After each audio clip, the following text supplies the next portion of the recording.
to another episode of Lost in Conversation. I'm Dave. I'm Clay. Today we're going to talk about one of the great tennis rivalries, Andre Agassi versus Pete Sampras. Lost in Conversation. Lost in Conversation. Lost in Conversation.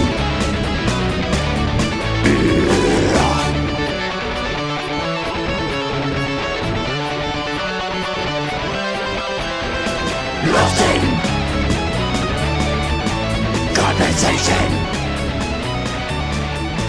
All right, this is a podcast me and my friend Dave here have been wanting to do for a while. A rivalry that started in the early 90s. Andre Agassi and Pete Sampras. I was always a huge Andre Agassi fan. Yeah, me too. I remember those commercials, Images Everything, The Rebel. The hair. Yeah, totally different personalities. Andre Agassi, very flamboyant, just out there with his fashion. And It's kind of larger than life, you know? yeah, Pete Sampras, completely opposite. I actually listened to the audio book of Andre Agassi's biography. I thought it was great. His dad, early on, got one of those tennis ball machines, was constantly shooting tennis balls at him in different ways so he'd be ready for any kind of serve, which later in his career paid off. He was known as quite the returner, one of the best. Highly regarded as one of the best, if not the best, returner of all time, which is saying a lot. We both like to play a lot of tennis. I play with Dave, my friend William. We have some epic matches. Also, Meredith has some tennis skills. Definitely. I've lost some heartbreakers to Meredith in my day.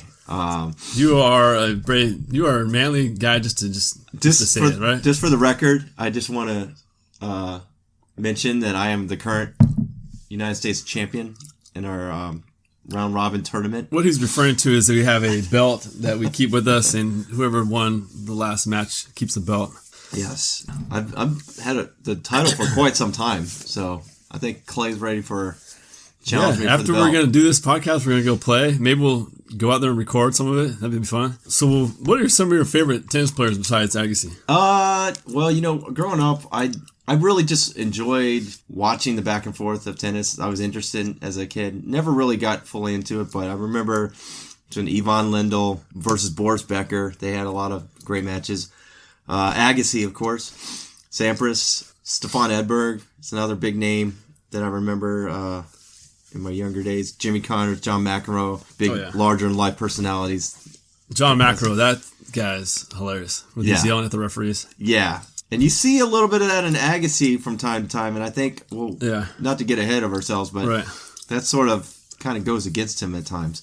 Yeah. So early 90s, you still had the legends, like John McEnroe was still around. I remember watching Michael Chang, very fast on the court. Yeah. Of course, Agassi, Sampras. When I think of tennis, I think of going on summer vacations and being at a resort with the family. Yeah. And, here comes the tennis matches are coming on. We'd watch and we'd be able to go out there in the courts and play. I always played with my brother, my parents. First time I ever played was on a summer trip in Nags Head, and they had the tennis courts there at this resort.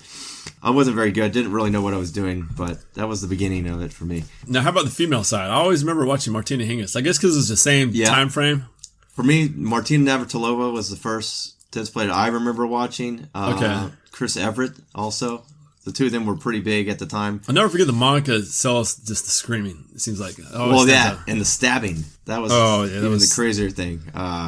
Really tragic. I remember that. Yeah. Very terrible thing. That Martina Hingis, I think you mentioned. And then nowadays, you got the big names, Serena Williams, Roger Federer, pretty much considered just about the best two of all time. Now, talk about the record that was just set. So yeah, Roger Federer, in case you guys don't know, any of you guys who follow tennis probably already knew this. Roger Federer just won his 20th Grand Slam title. Amazing. Which is 4 more than his next closest rival there, Rafael Nadal, who has been one of his biggest rivals throughout his career. And then we have the two guys we're going to talk about today are also pretty high up on that list. Sampras, at the time, was the leader in Grand Slam titles when he retired with 14. 14, yeah. Agassi has 8, which is still respectable. So, I mean, we're talking about the two of the greats here, regardless of the guys who have surpassed him, but still two of the greats. So after we break down the Pete Sampras Agassi, we're going to give our play-by-play of the 1990 U.S. Open, which is the first time two Americans ever played It's the a title. First all-open, Yeah. all-American Open final since 1979. Yeah. So we're going to do that after we break down these players. Andre Agassi, what an interesting character. Yeah, very much. He, I believe you're going to go over, but he was sent to a camp in Florida, which was pretty hardcore, and there was a lot of other future legends over there, right? Yeah. He Andre Agassi was married to Brooke Shields at one time. Then he married the female tennis Steffi player, Graf, yeah. Steffi Graf, Yes. who he's currently married to. Kim a lot. I like that he was able to come back late in his career, really compete. Yeah, he had quite the resurgence there. So a little bit about him. What's your favorite tennis shot before we get into this? My favorite, or my that I enjoy watching, or that I enjoy. I already know your favorite shot is for you to hit is the backhand. Oh. Yeah, how did you guess? No, actually, that's my worst shot. I'm still struggling pretty mightily with that. This happens to be one of Agassi's best shots, if not his best shot. Something that I've gotten better at, though, is the serve. And I think you'll agree with that. Oh, yeah, I big was time, yeah. really struggling big time with that at first, and I think that's one of my strengths now. So We play a lot of tennis. We play we're here in Leesburg, where we play at what's the court? Ida Lee. That's a nice court. It It's is free, nice hard court. open, late. Yeah, it you has the play it lights. under the lights, which we did. It's got a nice little I don't know, community little building there, or Yeah, nice little tennis center there. Yeah. Lots of courts, and they look brand new. Yeah, very well kept up with. Yeah, it's a great place to play. We also play in Carrollton and Eagle Harbor. For all our listeners, maybe you can catch us on one of these courts here, right? Yeah. We play at Eagle Harbor, which is a very unique court. It looked like it used to be there for the roller hockey. Yeah. And then it was converted into a tennis court. And then there's the Huntington Park, which we went to as well. And I'm not as big a fan as that. not a huge fan of that, but again, we had some good matches there. Yeah, I'm sure my old buddy at the newspaper in Newport News, Virginia, the Daily Press. We can give a shout out to your I'm going to give his son out.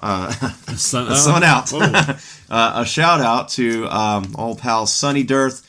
Who is a tennis legend in the Hampton Roads He's area. kind of a local tennis legend, Everybody knows. the Hampton Roads. Yeah, Was so he ranked at one time? I don't know. I know he was a really solid tennis player though, and he played in some of the local tournaments. Just a shout out to him. I know he's played at the Huntington courts many times.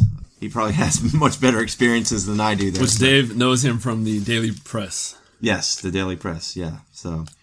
And he was quite the sports writer there.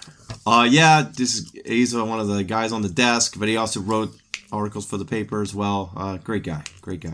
Listening to the autobiography that Agassi lost his hair early on, and a lot of times when you see him on TV, it's actually a wig. Yeah, Which and is surprising. It's funny, in the match we're getting ready to talk about, they show his brother in the crowd who has the whole hair on the sides look with no hair in the middle, and people got to start wondering how Andre, and it was such crazy wild hair, and then his brother here is just balding middle-aged guy. Yeah, take a pee break if you're okay with that. Okay. So the mic is yours, man. Oh, wow. Okay. Wow. Solo mic. Put me on the spot here. So, I'm just going to start about Agassi here. No, don't start. I want to be there. Oh, you want to be there? Yeah, just kill some time. Oh, okay. Well, let's say, I guess we could talk about some of our epic matches that Clay and I have had. Again, we've played at several different courts in different cities for the belt most of the time. But, yeah, when we started out playing, neither one of us really were that skilled, and I think over time we've really gained a lot of skills from just watching tennis. We really start to see things better while watching some of the greats out there like Agassi, and this. Hey, Clay's back. What do you know? Hey, everybody, I'm back. All right. What did you talk about? I just talk about some of our great matches that we've had. In our rivalry. Oh yeah. Okay. Didn't really get into it too much, but I think the crowd gets the idea that it was like Agassi Sampras 2.0. Nice. Okay. Yeah. Anyway, so let's talk about Andre here. The first time I ever saw Andre Agassi on TV, even as a kid, I did not realize that he was American because the name Andre Agassi to me just sounds, I don't know. It just sounds like somebody from maybe another country. Agassi, such a different name. So as it turns out, his father claims to have Armenian heritage. So he was a boxer at one point. A boxer, yes, yeah. So that kind of puts to rest some of my theories about his heritage, so which I was not too far off on.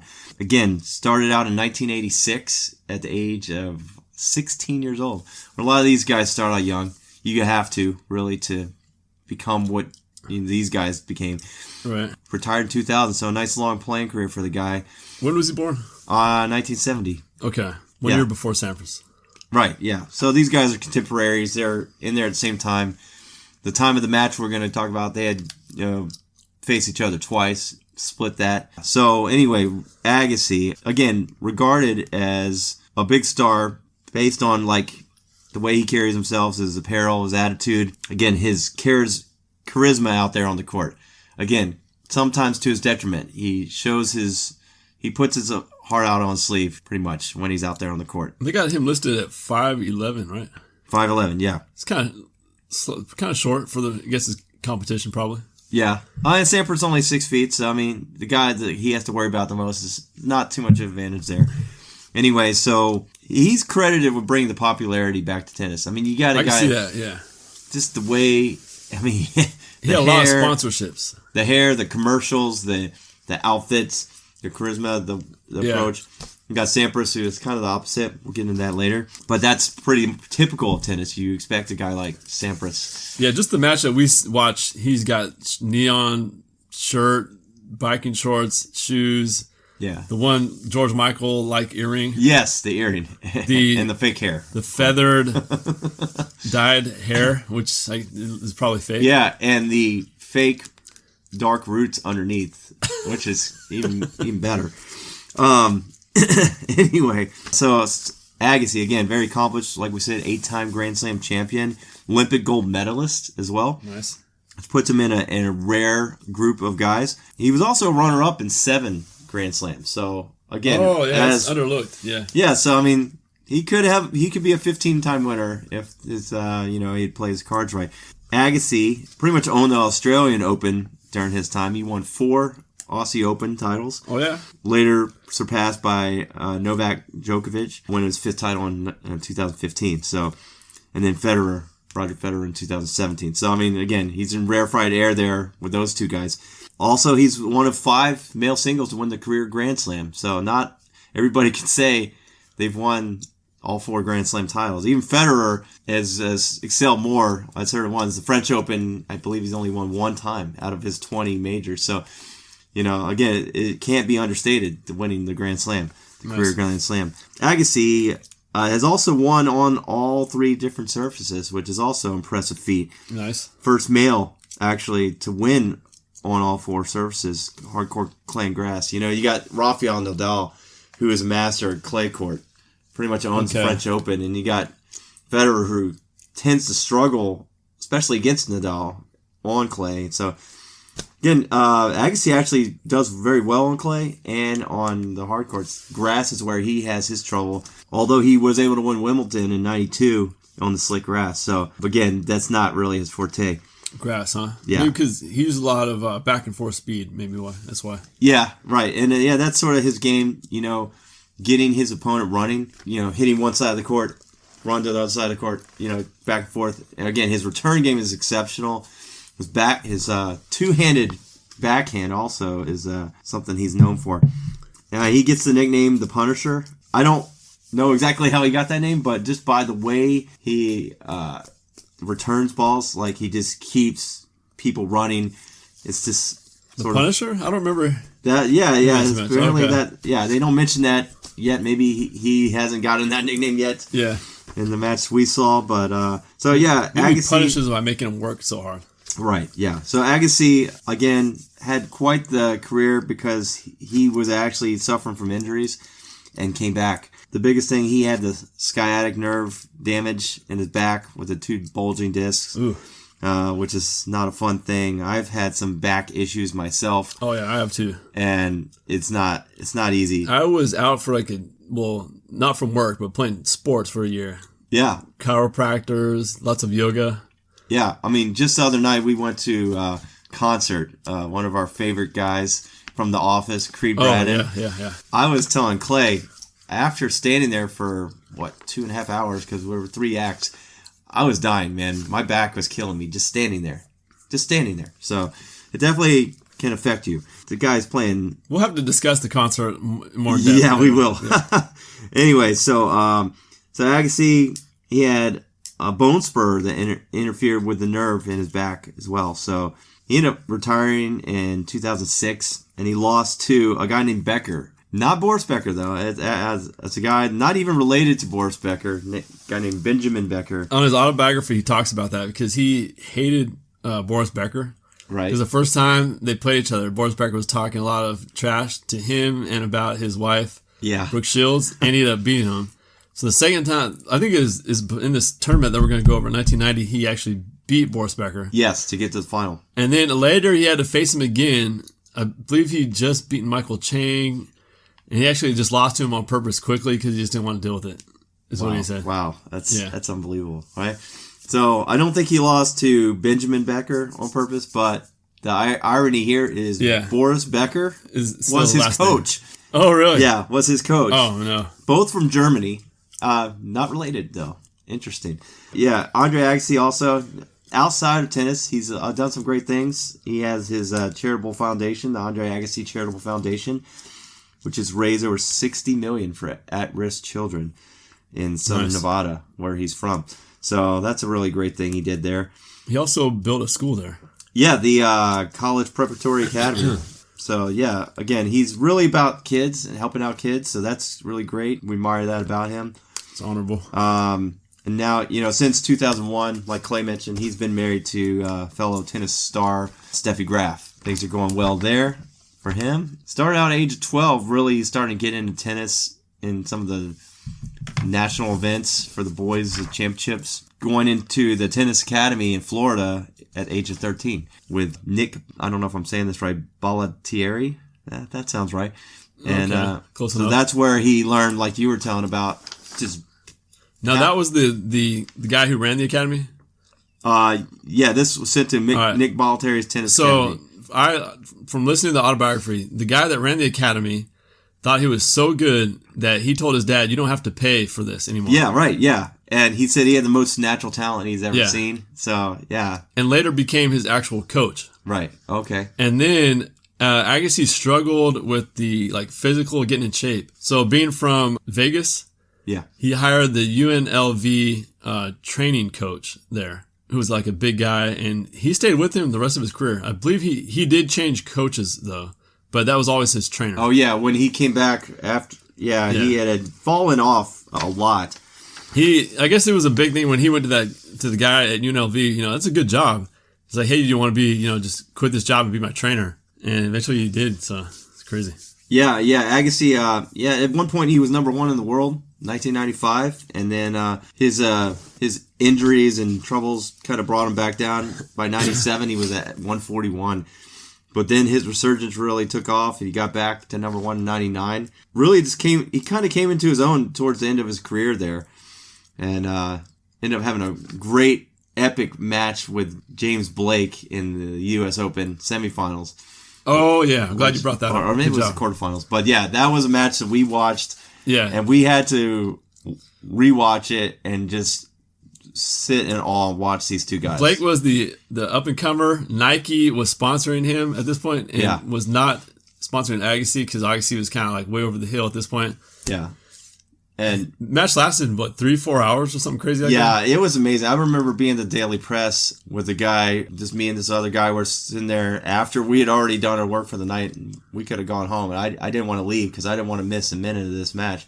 Neither did he. And we just sat there and watched it in silence, man. It was amazing. Blake, I gotta say, that guy could run, and that's what Agassi did. He made these guys run, but Blake was so good that he was able to track down these balls, and that's why I think the match lasted so long. Going, because it was just wow, he's just going to keep working them until he just wears out, and eventually Agassi ended up pulling it out. So it was a great. It was awesome, and I thought it was for him to take the court. Then his back was really hurting at that point. Yeah, he talked to his wife after the match, and she said, "You went places. You went places." Yeah, just like that. So yeah, and I think he pretty much gave so much in that match that he didn't really have anything left for Federer. when he played him. And again, Federer at that point is in his absolute prime. And Agassi, like I said, in Twilight, the fact that he even got to that was amazing. So. And then they actually did an on-court interview during the match, which Agassi thought he was proud of, that they got them to break tradition, because he was always about breaking traditions. The backhand, the double-handed backhand, I've been trying to emulate that shot. Yeah, I mean, that's really the correct way to do it. I mean, a lot of times I find myself using one hand, and you see Sampras in the match we saw also doing that. He's one-handed backhand. Sampras. Oh, right, yeah. Yeah, so, I mean, Agassi, like, what he tried to do is kind of minimize his errors by being a little conservative at times and keeping his opponents running more, keeping the volleys going so that the rally's going, so that it's not a quick one-and-done type of deal. I always remember Agassi. Remember that shot he did, like, between his legs? He was running. And yeah. I always remember that one. Yeah, All so, right. I mean, you know, what he ended up doing, again, even later in his career, he was in such physically fit shape that he was able to win these battles of attrition with these guys that were just not used to that level. And the two-handed backhand, again, that was kind of his best shot. The Goldbergs have it's a show that takes place in the 80s. They have a episode called Agassi, which I recommend. Oh, yeah? Yeah. Oh, I got to see Good show, that. man. Yeah. Yeah. All right, so let's hear about Pete. Pete Sampras. Dave got lucky. He got to do our childhood hero. Okay, so I'm going to do the rival here. This is Andre Agassi's kryptonite, you might say. Yeah. Pete Sampras. Born August 12th, 1971, at 6 feet 1 inches tall. Turned pro in 1988, retired in 2002. He is right-handed. He hits the backhand one-handed. Total prize money, $43 million, $280,000. Career record overall, 762 wins, 222 losses. He was the highest ranking. Well, he was number 1 in 93. He was number 1 more than that, though. 286 weeks, I think it was. That's a pretty crazy amount of time. Pete Sampras is a Greek-American tennis player, widely regarded as one of the greats in history. Backhand with a precise and powerful serve, earned the nickname Pistol Pete. Yeah, his serve is something. 124 miles an hour. One of the best I've witnessed. Yeah. For sure. And it almost seems unfair at times. Sampras was the first man to win 14 Grand Slam titles. 7 in Wimbledon, 5 U.S. Open, 2 Australian Open. Overall, he won 64 single titles. In 93, he held that position for a total of 286 weeks. It's crazy. Sampras was introduced into the International Tennis Hall of Fame. Sampras was born in Washington, D.C. Oh, wow. I didn't know that. At age 3, he discovered a tennis ball in the basement of his home and spent hours hitting the ball against the wall. Oh, so the story there you goes. go. He got an early start, too. Yeah. Sampras' style possesses all-around skill. In the early years of his career, when not serving, his strategy was to be offensive from the baseline, put opponents in the defensive position, and finish them at the net, which we see a lot in this game. He definitely goes to the net a lot. And it's really hard to defend him at that point. He became more offensive in his later years with employing a chip and charge strategy. He had an accurate, powerful first serve, one of the best of all time. Like Agassi says, when a guy hits the ball 120 on the line, what can you do? His second serve was nearly as powerful as his first. He was known to produce aces in critical moments. Oh, yeah. He had several in this match. He was able to hit winners from both his forehand and backhand, which I saw in this game.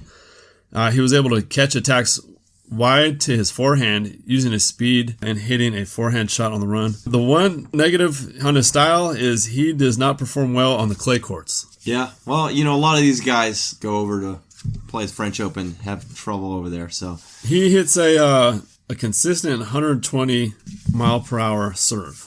Yeah, which is right up near the top of. To put it in perspective, they did a nice little breakdown during the game. I'll just go ahead and go to. So Greg Norman, the golfer, his drive is at 130 miles per hour. And then Pete Sampras's has 124. And then a Nolan Ryan fastball, 102 miles per hour. Yeah, so when you think about that, it's pretty amazing. Especially the Nolan Ryan fastball. I mean, people maybe not realizing Greg Norman hits 130 miles an hour, but Nolan Ryan fastball, and he just totally dwarfs that, All right, so we just watched the 1990 U.S. Open. Right away, Agassi's entrance was like way more exciting. The crowd was just really going for it. Definitely a quite more exciting personality. Yeah. extremely more exciting. Okay, so you had Andre Agassi at this point was the number 4 seed coming into the tournament. Sampras was the number 12 seed. Right. Sampras had to take out some legends on his way up there. Yeah, he beat Lindell, also McEnroe. Yeah. Yeah. And also, fun fact that Agassi almost got thrown out in the game before. Yeah, he kind of lost it. He had the McEnroe-esque moment there where he was yelling at the line judge, visibly upset, cursing. They had to bleep out the cursing. And, they rewatched the video footage, I think, and said that he should have gotten thrown out for that. So he dodged the bullet there. Oh, I've never seen him that intense. The cool thing about this game is this is like classic Andre Agassi. Big hair, George Michael earring, bandana. Like this is old school, and this is like the rivalry is just getting started. This is the third time they met each other. Yeah. Sampras looks like he's 19, Agassi's 20. You know, so 2 kids out there, man. Just 2 future Hall of Famers. Yeah. Yeah. So we'll start off with the first set. So now we know the official point scoring. So the people that are not really into tennis, we can kind of break it down. So Agassi starts off love. Then it goes 15 love, 30 love, 40 love. And then once you get the point over that, then you win the game. Yes. And an easy way to remember it that Dave was telling me is game, set, match. Yes. So you have to get best out of 6 games. Yeah. And then you win a set. Yeah. Right? And then 6-4 or less, then you're going to win that set. Basically, from the get-go, Pete Sampras was kind of taking charge of this match with his serve and kind of jumped out to an early lead. I think he was up 3-1. And the big moment here, I thought, was when he had 3 consecutive aces. And we're just watching kind of in disbelief. Like, Agassi... It almost seems like he's cheating with that serve. It's just like, man, there were some points. I mean, and the thing is, he's doing this against a guy who's known for his return. Yeah, I know. It's like the best. I mean, this is truly an epic performance here. I have to point out real fast that Pat Summerall was one of the announcers. Oh, Pat Summerall. Yeah, I was thinking him with John Madden announcing football games. And it's funny because it's almost like he felt out of place being on the tennis court because he kept referring to the Redskins. It's like saying he was updating the. He's talking about the Buccaneers and how they were going to be a force. Vinny Testaverde, yeah, right. And updating. He did start talking about football during the tennis. Yeah, he did. Okay. He did. This kind of habit, I guess, for him. I think the best part was when he saw Batman in the stands. But I saw him first. I did. I saw Batman. Okay. If it wasn't for Pete Sampras, Andre Agassi would definitely be remembered more as one of the greats. Yeah. It was bad timing for him. Truly his kryptonite. I mean, this guy pretty much, with his serve, just took away the best part of Agassi's game and made it him just a normal... So it's very obvious that Agassi has like heavy Nike sponsorship going on there. Yeah. To win the U.S. Open, you have to actually start in different countries. I didn't know that. Yeah, I didn't either. Like at least 2 different other countries, you have to start off there. So right away, like Dave was saying, you can definitely see that Sampras serve really kicking in. Now we're still in the first set, okay? And I wrote down here, Sampras had a great shot. He was on the left, I guess you would call the baseline of the court, and just straight down, straight ahead, right on the line. Really, really good placement. He had quite a few shots like that. I mean, his ball placement was exceptional. Agassi during this match, his 2-handed backhand looks really good. Really good. True to form. A lot of times, I know Sampras will put some air on the ball. I think a lot of times he'll do it to get himself back into position. Yeah. Which looks like a good technique on his part. Yeah. Again, he's keeping the volley going, keeping it going, keeping this guy running. Yeah. He thinks he can outlast him, basically. Agassi, a lot of times he'll go corner to corner. He'll go like one corner, like 2, 3, 4 times, and then boom, to the other corner. He likes to make his opponent run around. That's when he had the best success, I think, in this match. Yeah, when it gets a little crazy and the rally gets a little nuts and it's almost like a free-for-all, that's when he really shines, I think. Yeah. 3 aces in a row. That's amazing. Yeah. We were kind of watching that in disbelief. Like, he wasn't even close to hitting any of those. Yeah. I don't even think he attempted a couple of them. And Agassi looked distraught, and the announcers seemed like kind of surprised, too. Like, even with this serve, like, wow, like he has no chance. What's he going to do? And I thought it was funny, one of the announcers really ragging on Pete Sampras on his looks, saying that he looks like one of the guys who always wins in your school, the science fair project. Yeah. Yeah, he's just such a plain, normal guy, and he's so young looking out there. I mean, probably looks younger than his age, but I mean, little did we know at the time that he was going to end up being the superstar. Sampras, not early on in the first set, but later on, he does start charging the net, and you can tell right away it is effective. Yeah, the serve and the net charging were the two keys really for him in this match. And yes, Agassi lost a lot of points, like on returns that he just hit right into the net. Didn't have the right angle or rushing the shot or what have you, but visibly frustrated too after these misses. So he was really letting Sampras get to him, or really just making mistakes and letting that get to him. When Sampras goes to the net, a lot of times he just automatically hit it into the net, like he was just messing with them for some reason. Yeah. And, I mean, Sampras is such a cool customer out there, man. He doesn't ever seem frazzled. A couple times he thought a couple calls could have gone his way, and he sort of, got that look like, oh, that was kind of a BS call, but he, never really seemed rattled at all. And it showed. And Agassi did seem rattled at times. So first set ends. Pete Sampras is the winner, 6-4 on the first set. So we begin the second set. Right away, Sampras, lots of points charging that net. And then also gets lots of points off the net and also serving right on that middle line. Yeah. And I mean, at that point, like Agassi's, kind of playing one side and can't, even though he's got time, you would think he'd have time. That speed, he just can't catch up with it.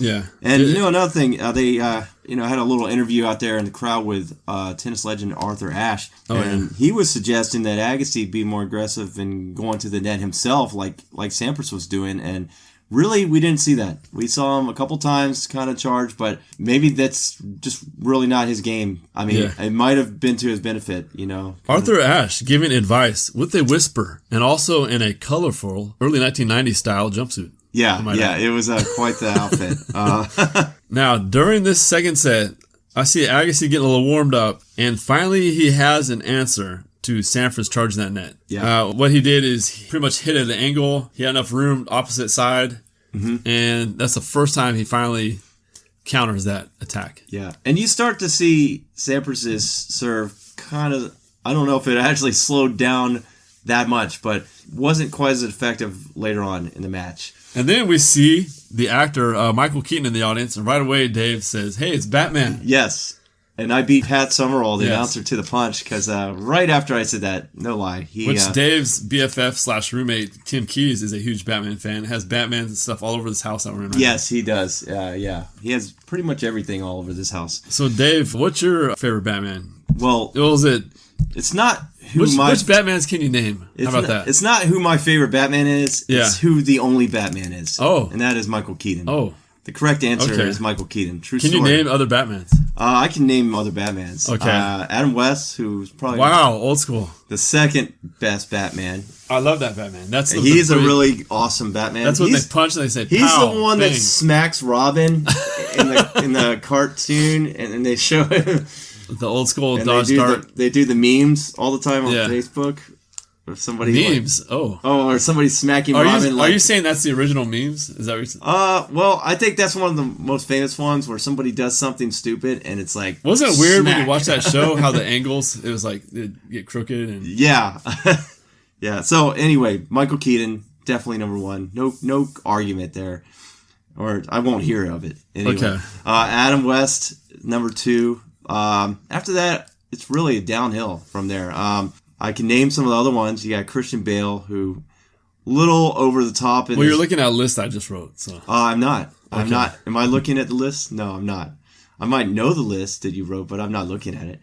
Anyway, I knew it anyway. Christian Bale, Val Kilmer, George Clooney, Boo, and all right, I'll say. Ben Affleck. I'll say so. The current Batman is Ben Affleck. Yes. Before that was Christian Bale. Yeah. And I will have to agree with Dave. Michael Keaton, for me, is Batman. Yeah. That's when we grew up that. I think it was late 80s. Yeah. We had Jack Nicholson as the Joker. That Batman was great. Okay, so. That's Batman to me. A close second is Christian Bale. I like how he had the voice. The best Batman voice goes to Christian Bale. I disagree. I think his voice was too over the top. I think he tried to sound like some kind of like monster when okay, he's a guy, okay? Like Superman has superpowers. And some of these other Batman does not have superpowers. Right, exactly. That's my point. Some of these other superheroes have superhuman strength or amazing powers or the Incredible Hulk, you know. Batman is just a guy who has great toys, as Jack. So we both agree George Clooney is the worst Batman. Oh, he's the worst Batman. Okay. Agassi, he's starting to figure, he's getting a little more success when Sampras charges the net. Yeah, he's starting to figure him out. And also, I thought it was funny that I wrote down here, the year is 1990, and the announcers had to explain what radar was and how it worked. How the police officers use it, and how they're using it to judge the speed of the service. Oh, yeah. Here we are, set number 2, and unfortunately, Sampras wins again, 6-3. Yeah, and at this point, I mean, it's going to take a near miracle for Agassi to pull this off. Agassi's he's heating up now. He's making his little comeback there. He's giving Sampras some trouble.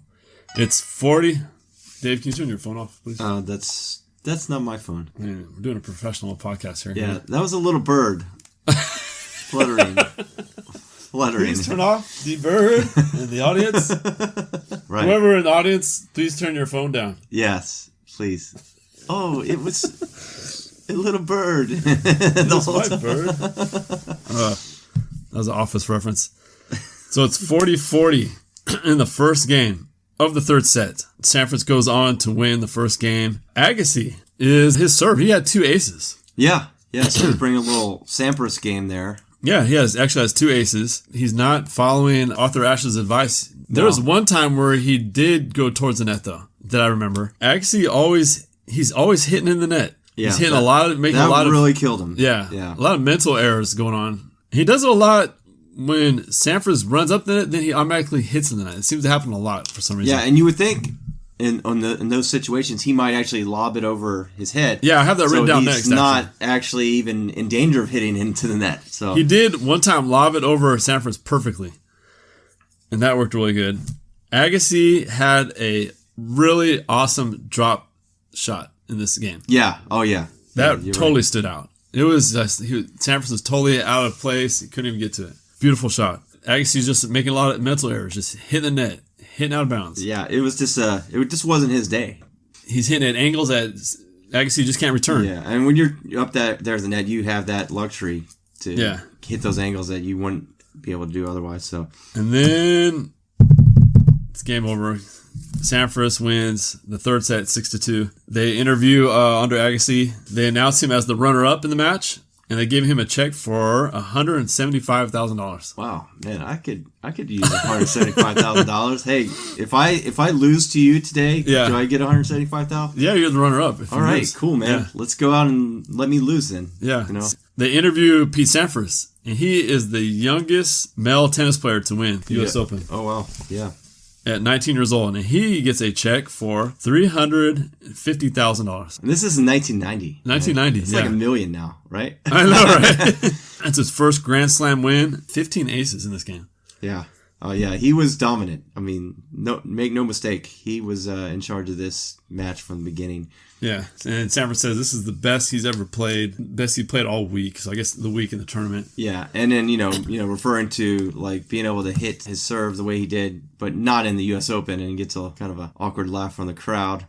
Head-to-head, Grand Slams, Agassi 3, Sampras 6. Tennis Masters Cup, Agassi 2, Sampras 4. The ATP Master Series, Agassi 5, Sampras 4. ATP International Series, Agassi 4, Sampras 6. Yeah, in the Grand Slams head-to-head, that's where the real difference is, which people, when they're comparing these two guys, Sampras holds a 4-1 advantage in the Grand Slam head-to-head. Okay. So that's sort of what it comes down to. What was Agassi's the best court for him? Was the hard or the clay? It was the hard court. Okay. The hard court is where he had his most success. Again, he was no slouch on the clay either. All their matches combined, Sampras won 20 of those matches, and Agassi won 14. Yeah. So not a big landslide. Yeah, I mean, a good rivalry. Now, go ahead. This sort of reminds me of like the Brady-Manning football rivalry in a lot of ways.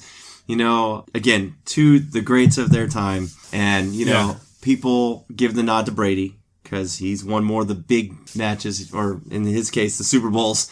Manning, he's only won the 2 compared to Brady's 5, and we'll see if he gets number 6 this weekend. Let's hope not. And but again, this kind of the guy that stands out a little bit above him based on his successes. And same thing here. Sampras, highly regarded, probably is a little bit greater in the grand scheme of things because of his head-to-heads. Agassi wins on fashion. Yes, he's definitely the champion there. Yeah. You brought up a good point that the cool thing about one-on-one sports is you definitely know who the better athlete is. Yeah. Like boxing, UFC, tennis, but like the team sports, like, different quarterbacks, you have the whole team you have to think about. Yeah, I mean, I'm a Manning guy. In case I have not said this before, I'll give respect and credit where credit's due. Brady is definitely one of the best of all time. And again, a lot of people are going to say, no, he's the best. He's the best. Look at the Super Bowls. But, Belichick, also the best coach of all time. I think a lot of people are going to agree with me there. It's circumstances, more so in a team sport. So this is an interesting statistic here. Agassi played Sampras on hard courts. Sampras won 11-9. So real close on hard courts. Grass courts, Sampras won 2-0. So they only played twice on grass courts. Huh. Clay courts, Agassi had the advantage. 3 wins to 2. Okay. It actually has carpet courts. I didn't know that existed. It must be like AstroTurf maybe. Oh yeah, right. Sampras won 5-2. Clay courts, Agassi got him by 1. Hard courts really even, and then the grass courts, Sampras 2-0 on that one. Yeah. What's our head-to-head ratio there on the different courts? Wonder. Well, we only played hard courts, I think, pretty much for the most part. But yeah, I guess so. I don't know. Yeah. I feel like we've played something. Didn't we play? No, we did play indoors once. Remember? Well, that was fun. And that was my worst performance. So yeah, I would say that's not my place to play, is on the indoor synthetic courts. I prefer the outdoors. It felt cool playing indoors for some reason. I don't know. Yeah. I was distracted by the other players in the indoor facility. You had people running laps around our courts during the match. Yeah, it was too many distractions. You talk about the differences between these two guys, but one thing, since their retirement, they've, ended up having kind of a friendship, a common bond outside of the good point. Outside of the court. So that's nice to see, in the two rivals. I mean, when I think of two rivals that really were friends, I think of Larry Bird and Magic Johnson. Oh, there you go. They're close. More of an old school mentality. People had a lot more respect. Yeah. Yeah, I remember there's in Larry Bird's retirement ceremony, I saw this recently, where Magic Johnson's out there with a microphone. He's calling Larry Bird out to come out. Pretty much gives him about the nicest compliment that you could give somebody, and says that he's the greatest player I've ever seen. And for Magic to say that about Larry Bird, that's pretty awesome. So now we're off to have our own epic battle. Yes. A la Agassi, I am pumped. Sampras. I'm pumped from watching Agassi and Sampras. Woo! Yeah. And this whole time I've been here with my tennis racket, and I am ready to do this. Yeah. So we're gonna go out and we're gonna take our shots and see what happens. And maybe somebody will do a podcast about our epic rivalry one day. Maybe there'll be some Pete Sampras like serves or some Andre Agassi like backhands. Yeah. We'll see. Thanks for joining us for another radical edition of... We're thankful for you guys. We hate goodbyes, but it's time to go. So long. Later. See ya. What is the image of a rebel? These are the images of a rebel. Canon's revolutionary new autofocus EOS Rebel. So easy to use, you can stop taking snapshots and start taking photographs.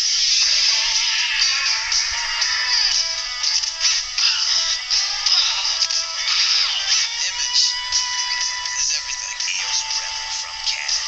So advanced, it's... I'm lost in conversation, just my imagination, just the situation I'm in.